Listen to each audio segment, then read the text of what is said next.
Hi, welcome to Facebook Live and to Treehouse. I'm Jessica Ross. I'm the Chief Development Officer here at Treehouse.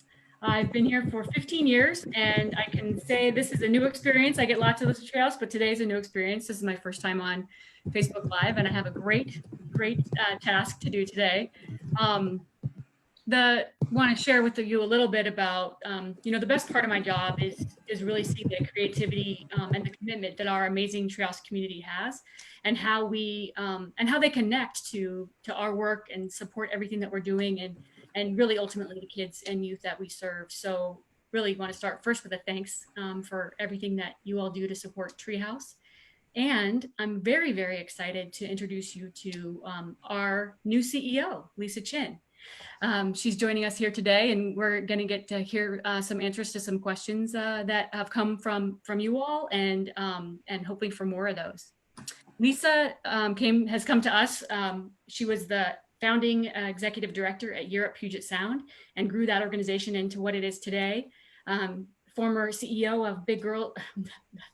I do that all the time. I think a lot of people do. Sorry about that. Boys and Girls Clubs of King County. We're really thrilled she's joining the team. We're really thrilled you're joining the team. Thank you. And just seeing that you've partnered in working for education access for your entire career, and excited that Treehouse is your next step.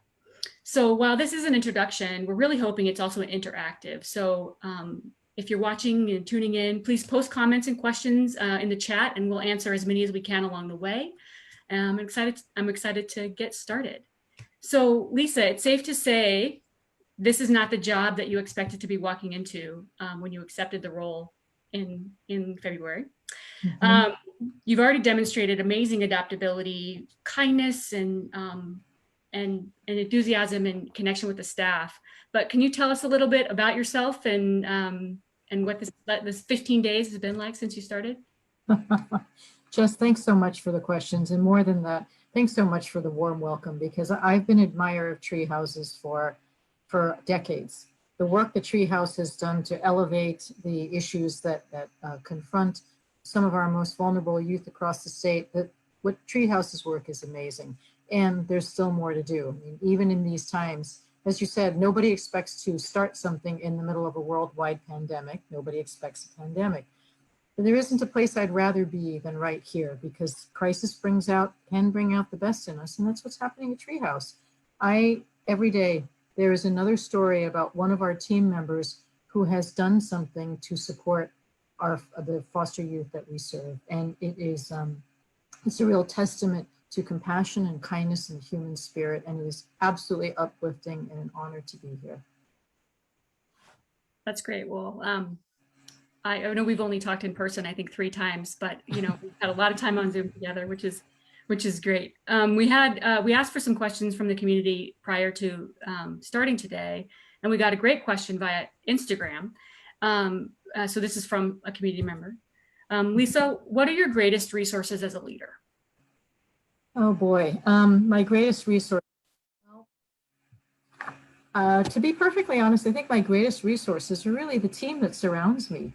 I mean, a person is only as effective as the people, especially in these times, as the people that they can rely on, because nobody can make great change by themselves. It's only through a collective and through trust and transparency and securing the group will that we can do anything. And at Treehouse, the longevity of people like you, Jess, people who've been there at the organization for 10 years, 7 years, 20 years, is amazing. So the dedication that you all have, the knowledge, that is my greatest resource, or the greatest blessing that I have, that there is so much knowledge, so much will, so much passion to do this work, that it is so humbling, and it far exceeds my own ability. So I'm thrilled to be able to work with you and the rest of the team.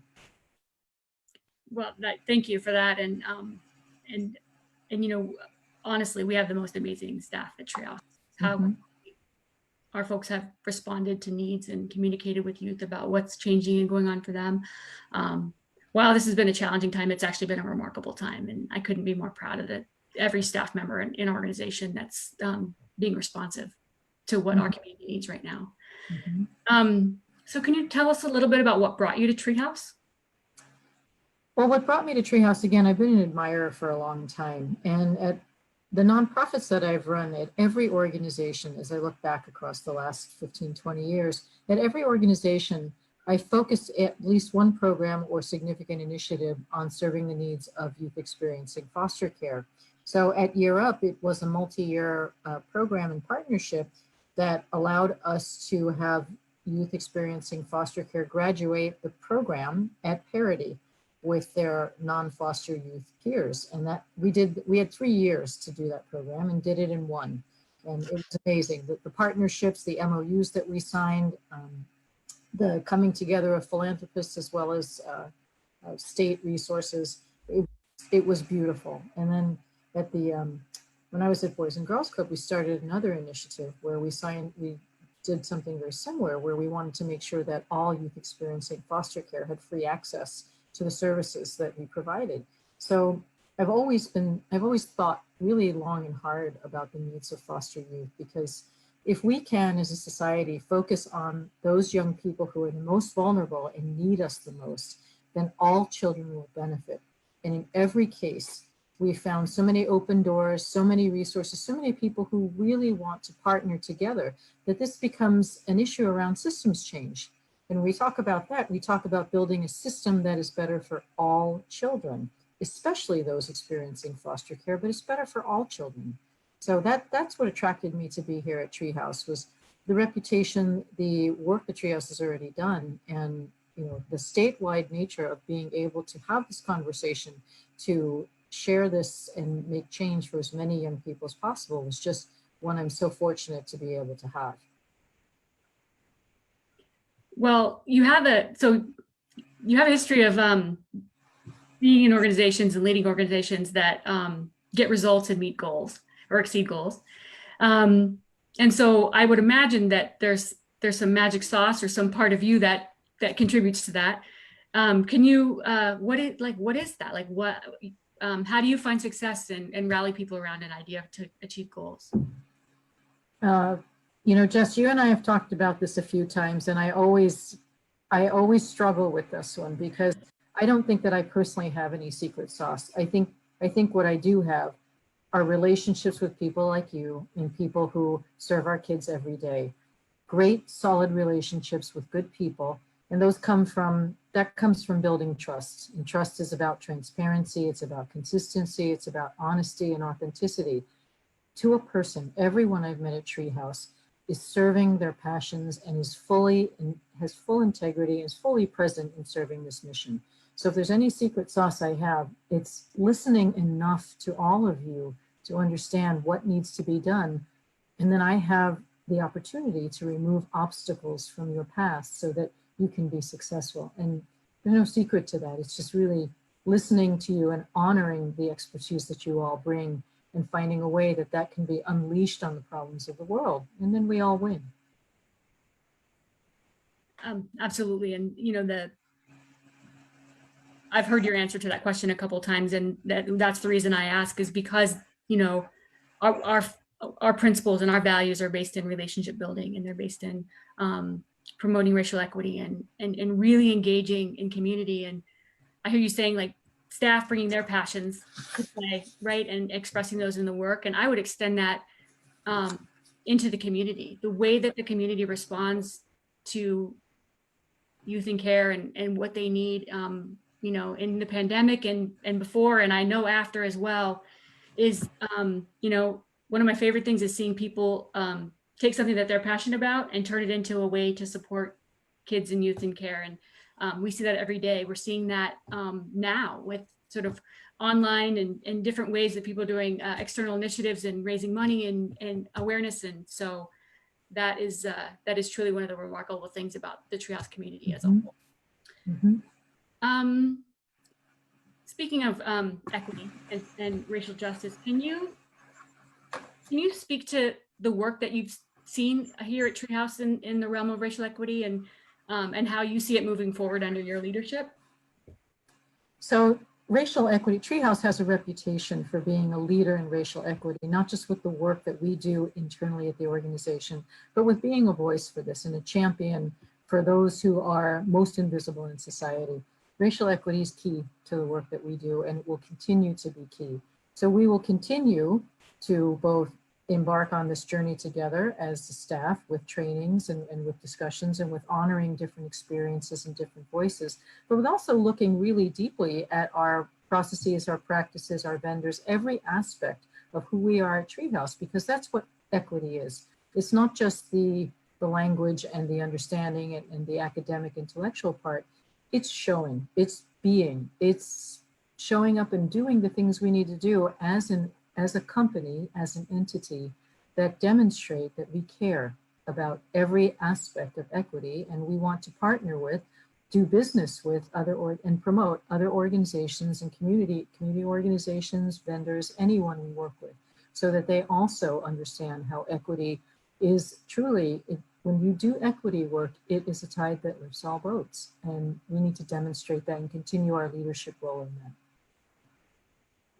Absolutely. It's been some of the most amazing work that I've been a part of, for my own personal growth, and just to see the organization embrace equity and racial justice as a foundational element has been it's actually been my pleasure to be a part of that experience. We have a question from Instagram, which I kind of love. So we talk a lot in introductions and things about all the positive things and how great everything is. But let's look at the other side of that. What would you say is your biggest complaint about your job right now, or those first 15 days? This is actually really obvious. There's a pandemic, people.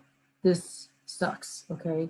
This makes it really difficult, because I've had to meet my entire staff the same way that you and I are conducting this interview, Jess. Yeah. It's super frustrating to see people, and there are definitely times when I feel like I'm actually playing a CEO simulator game, where it's like, what would you do next if, right? And that I haven't met my entire team except to wave at them and see everybody's background. So I think that's the one thing that is frustrating for me, because again, it's all about relationships. And I can't go out to Spokane right now and meet the people who are on the ground and meet the young people that we serve. So if there's anything, it's that plus the uncertain economic times that this pandemic is forcing on this entire world. These are very difficult things when you're looking at serving vulnerable populations. Absolutely. We're waiting for a couple more questions to come in here. So if you have any questions, please submit them via chat, and we'll get them up and going. We have here one from Emily, who's on our Treehouse Ambassador Board. She says, times are very tough with a lot of people struggling. How do you promote and practice self-care with Treehouse staff and yourself? I think, thank you for that question, Emily. I think self-care is one of the most primary acts of equity that you can practice.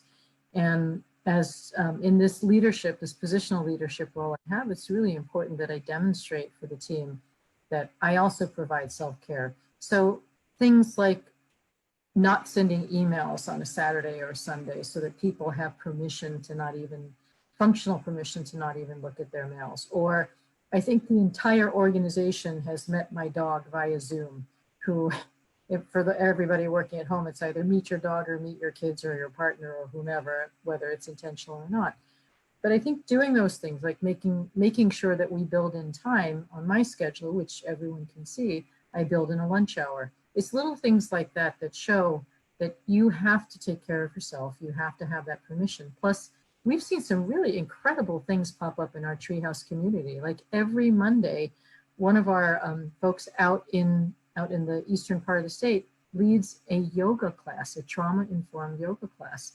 That is fantastic. Plus the messages of support, just how people reach out to each other, and that we expect we expect ourselves to take care of each other emotionally and to be caring, and demonstrate that in the ways that we talk to each other and also the things that we do. So that's one of the things I will continue to promote, is say, make sure you take time for yourself.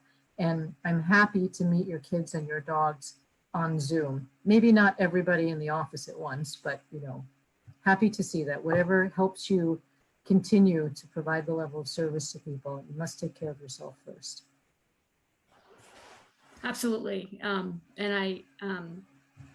and from all the connecting that we've been doing with staff and the town halls, and just really trying to be as transparent and stay connected as much as possible, while not ideal over Zoom.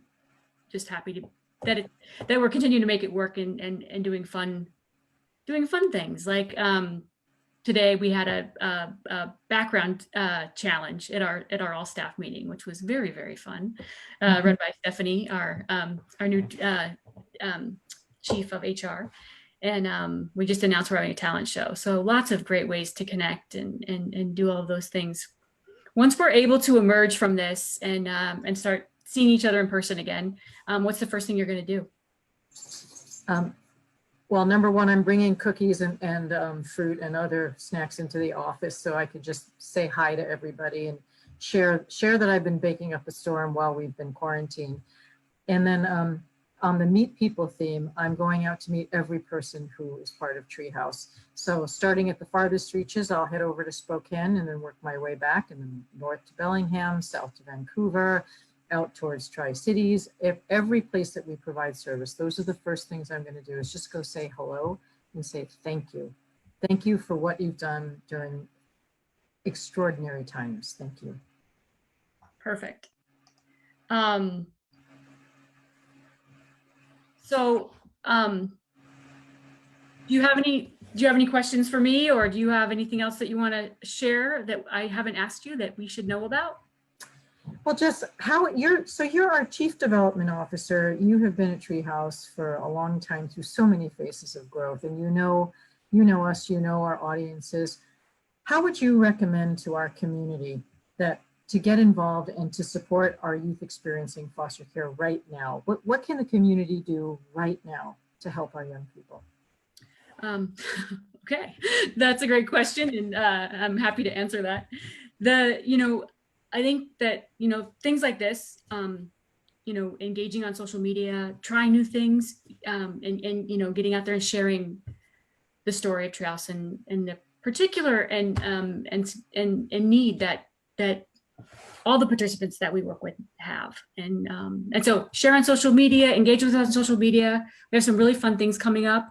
We're actually going to do this series weekly, just so that we can stay connected, keep everybody updated on what's going on. Next week, our conversation is going to be with Dawn Rains. She's going to talk to us about sort of policy and advocacy and all that, the work that we're doing in that arena. Excited to have that going. And then we're going to talk to ed specialists and young people, and really try to bring the work to life that we've been doing as we see emerging needs and what kind of support Treehouse is lending to try to help people.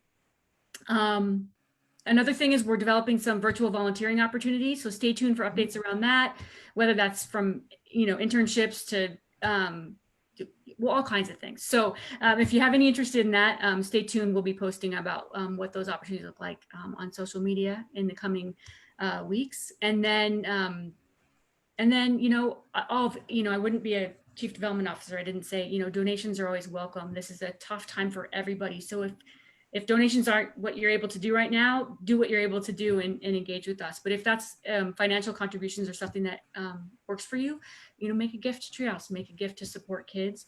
You can do it in a lot of ways. One really cool way that's coming up is our community has an event called Give Big. It's on May 5th and 6th. And they've done some really cool and innovative things. This year, you can create a fundraising page or a fundraising page and set a goal and connect your network to your fundraising goal around Give Big, and give to Treehouse, but you can actually give to almost any organization in the area, whatever is your particular passion. We hope it's Treehouse if you're tuning in. And then, they actually start accepting donations early for that Give Big event. And today is the first day they're accepting donations. So you can sign on and get engaged early. That's a pretty fun way to do that. And fun way to engage your friends and just really talk about our work in a new way. I think that might cover it for the most part, but we're just really excited about just to continue learning and responding to what's happening in the world right now. Let me, so If you can think of any other ways to engage, I'd love to hear them. And then from you also, and let me check in back in and see if there's any more questions from the community. Great. Thank you, Jess. I love all your suggestions. I think that it's easy to forget about how situations for our most marginalized young people have changed, that this is the level of crisis that many of them go through every single day.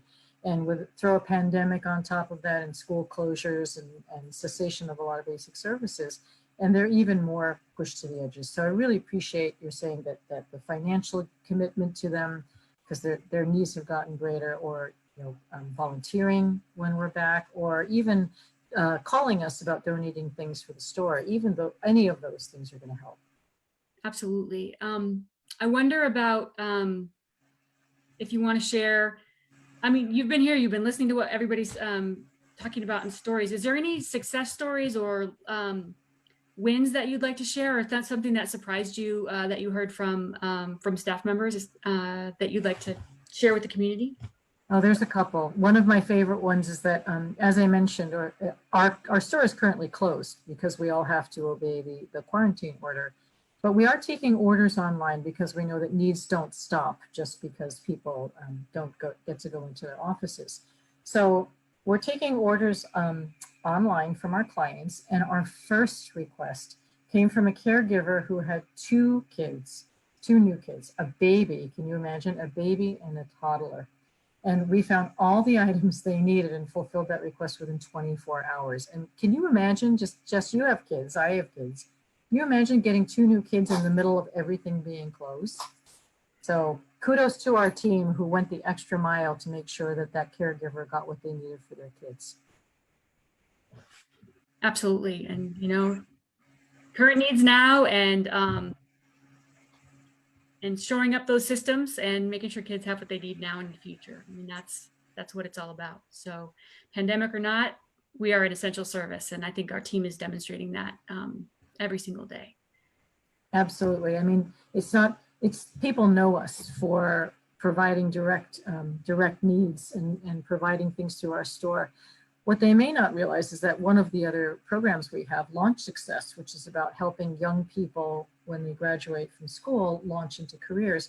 Another one of our great stories is that one of our Launch Success participants, his laptop broke just as the virus was beginning. I'm sorry, her laptop broke, and she was unable to complete her online course for her associate's degree.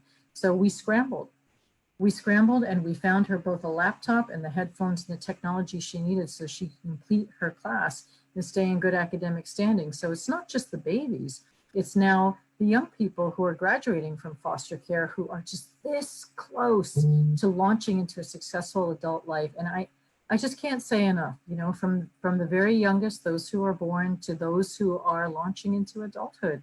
Our team is amazing. They always find a way, and they find a way with the community's help. Absolutely. And the resilience of our young people, it's just astounding to me. Mm-hmm. So I guess we're going to wrap up and just thank you, Lisa, for jumping on this. I don't know if this is your first Facebook Live, but it is mine. And thank you, Jess. Yeah, absolutely. And thank you, everybody, for tuning in and for being a part of this with us today. And you can look forward to more of these every Wednesday. So you can join us next week at 3:30. We'll be here. That's on the 22nd of April. I think maybe many of you already know, but you can see why we're so excited to have Lisa on the Treehouse team, and really excited that she's here with us now to help lead us through this particularly challenging time. So look forward to seeing Dawn next week, and then more stories in the future when we talk to ed advocates and ed specialists and other folks who are delivering direct service. So thank you for helping to give kids in foster care a child in the future, and for partnering with Treehouse and being an amazing Treehouse community. I want to say a goodbye and huge thanks. Bye, everybody.